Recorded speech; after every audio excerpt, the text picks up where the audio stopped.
Hello and welcome back everyone to another chatbot tutorial.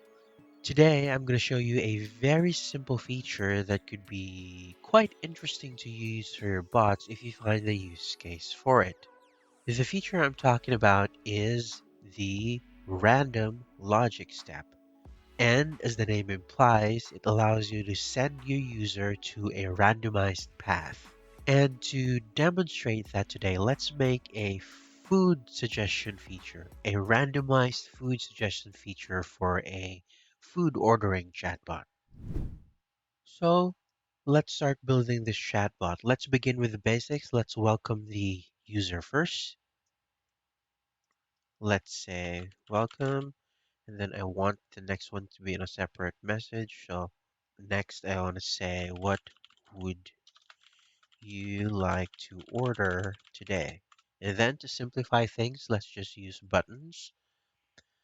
I'm gonna add a button, and then let's say order from the menu, and let's add another one, suggest me something.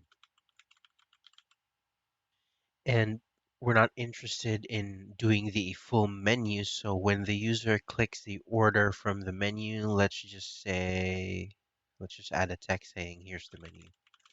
It's just not the focus of this video, so let's just leave it at that.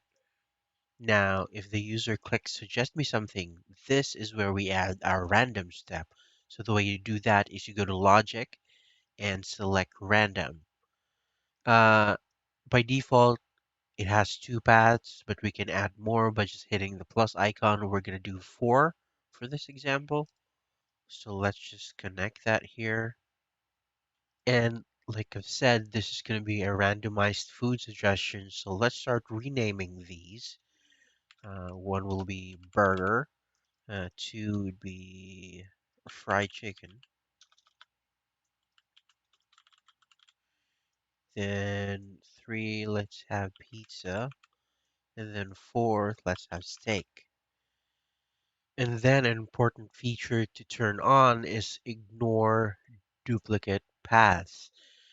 When you turn this on, if you loop back, if the user says, okay, I don't like that, suggest me again, it won't duplicate what was already suggested. So turn this on. Now that we have the logic step set up, next thing to do is to set up where each of these go.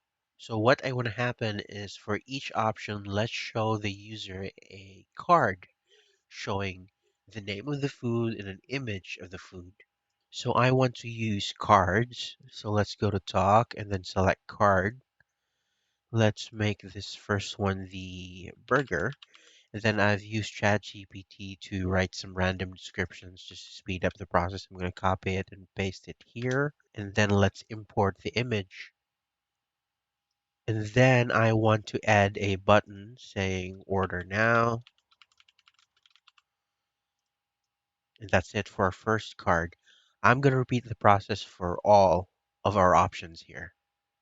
So I've set up all the cards for each of our random items. So let's just make sure we connect this properly here.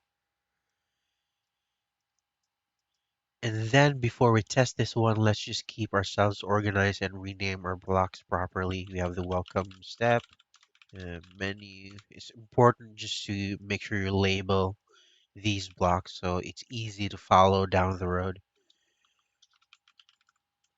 Step, then burger, card, chicken, card, pizza,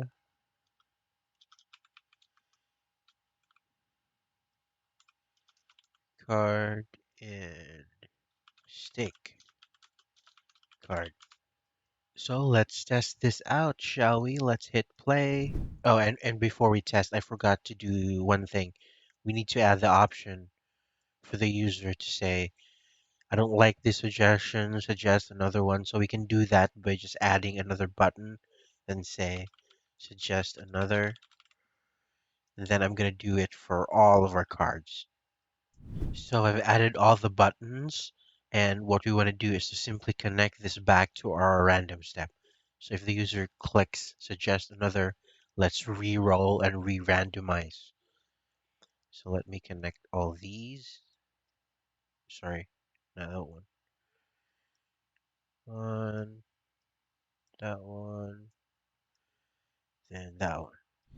Now we're ready to test. So let's hit play and run our test. There we go. Welcome. What would you like to order today? We know the order from menu does not go anywhere. That's not the focus of this video. So let's start the random part. Let's click suggest me something.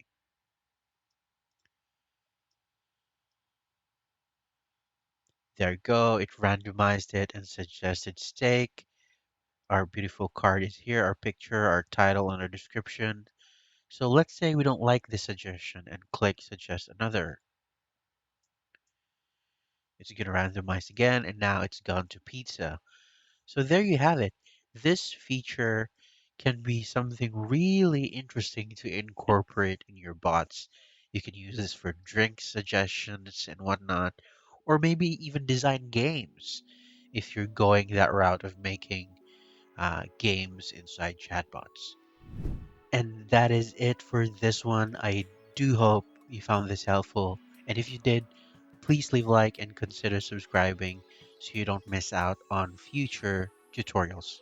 Thank you for watching, everyone. I'll see you in the next one.